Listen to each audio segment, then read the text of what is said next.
What's going on, y'all? Today I'm going to cover the secret to financial freedom, covering the financial freedom formula. Before we get started, subscribe and hit that like button. And as we go on, if you find value from this, share this to somebody and let me know in the comments what you're thinking about this, okay? So let's get into it. The financial freedom formula. Before we even get started into what the formula is, I got to cover the basics, okay? The basics of the formula is your monthly expenses, which are your monthly bills and necessities, okay? You could throw a little bit of lifestyle in there, but we want to stick to the basics here and cover what does it cost us to live on a day-to-day basis, okay? Next, we're going to move into passive income. Your passive income from all streams, okay? That's digital products, that's your dividend stocks, your real estate, business, whatever it is, you want to know what your passive income on a monthly basis total is. So remember, monthly expenses, monthly passive income. The next number we're going to need to incorporate into to complete this formula would be your liquid assets. For those of us that don't know what liquid assets are, those are any assets that you own or anything that you own that can be easily transformed into cash, right? So owning a house is not a liquid asset because it's harder to turn that into cash within a couple of days than it is for a bank account or stocks or crypto or anything like that that can easily be sold and then turned into cash and hit your bank account within 2 or 3 days, okay? Now, there are cases where a house or a car and all that, yeah, but we're talking about the general consensus. You're not going to turn a house into cash within 2 to 3 days, okay? So liquid assets are your total liquid assets from all your sources. Again, cash, stocks, bonds, bank accounts, crypto, etc. Okay? So remember, those are the three numbers we need for this formula. Next, the actual formula. Again, we need monthly expenses, passive income, liquid assets, okay? Those numbers are going to help us create and come up with our months of freedom, okay? Your monthly expenses minus your passive income equals your burn rate. Your burn rate is the rate in which you're burning cash in excess of your passive income. So if your passive income, let's move on. If your passive income is $300 and your monthly expenses is $4,000, your burn rate is your $4,000 minus that $300, which gives you $3,700, $3,700 as a burn rate. You now would take that burn rate and divide your liquid assets. Again, remember, we need that number. Your liquid assets divided by your burn rate, which would give you your months of freedom. In this example, this person, 4,000 minus 300 is $3,700.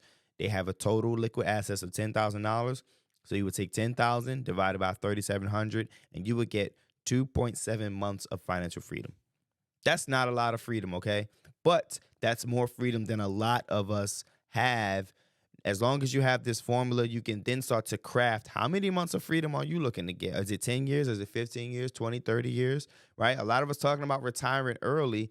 How can we properly set ourselves up to retire early if we don't know how many months of financial freedom we need to have at our disposal in order to live if we're retiring at 30 for another 40, 50 years? We don't know that, okay? So if you want to retire early, or you're thinking about retiring early, or if you just want that extra level of financial security, pay attention to this formula, as it will help you achieve and realize how many months of financial freedom you currently have, and how it'll help you reverse engineer how many months of financial freedom you're trying to have. Okay, so let's go into how do I increase my months of freedom? Great question. Again, you need this formula first and foremost, and you need those basics. You need those three numbers: your monthly expenses, your passive income, and then your liquid assets. Now, in this example, we stuck with the $4,000 of monthly expenses. As you can see here, I have arrows, as those arrows indicate the areas you want to focus on in order to increase your months of financial freedom. You can either decrease your monthly expenses, you can increase your passive income, or you can increase your liquid assets, or you can do a combination of all three, which is my recommendation. Always look to have a combination of decreasing your expenses, increasing your monthly passive income, and also increasing your overall liquid assets. The combination of all three of those things will always increase your months and years of financial freedom. Okay. So in this case, as we can see, we increased the passive income to $3,500 a month, no longer $300. That decreased the burn rate to $500 and not $3,700. And we also increased liquid assets from 10,000 to 60,000. So now we have $60,000 worth of liquid assets divided by the new burn rate of $500. That gives this person 120 months of financial freedom. That's 10 years that this person does not have to worry about paying for their lifestyle. Let me know in the comments what you would do with 10 years of financial freedom. That means you got 10 years to figure yourself out, figure your life out, try something new, travel the world, do whatever. You have 10 years of that. Imagine how much happier you would be and how much more fulfilled you would be to know that you have 10 years at your disposal to pull on at any moment if you decided to stop working, if you decided to go start a business, if you decided to travel for 2 or 3 years, if you decide to start a family and don't want to work for the first 4 to 5 years of the family. Like, think about those things. Let me know in the comments what you would do with 10 years of financial freedom, okay? And just to throw another bonus at you, a lot of us, okay, how do I achieve this increase in passive income? I'm glad you asked. Here's a bonus, okay? Passive income 101. Passive income is any income that you receive with little to no effort. Okay. Most passive income, however, require work up front and then very little maintenance work as it goes on. Okay. So some examples of that are dividend stocks, rental properties, systematized business. I didn't want to say just business because a lot of times business require us to work a lot. Okay. But if you systematize the business, it can produce a lot of passive income. Digital products and bank interest, whether it be high yield savings, certificate of deposits, aka CD accounts, whatever, okay? These are your core passive income streams that I want you to focus on. Of course, we can create a whole bunch of different names and other categories of passive, but these are the core passive income streams that I want you to focus on in order to increase your passive income so that way you can increase your months and years of financial freedom, okay? Dividend stocks, you buy them once, the dividend continues to pay you a dividend as long as you hold it.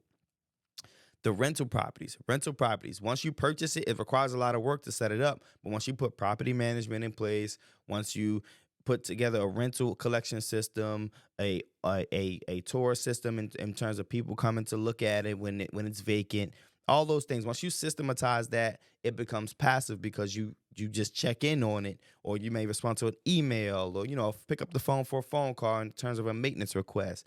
It's very little to no effort once you put in the effort up front. And then the same thing with the business.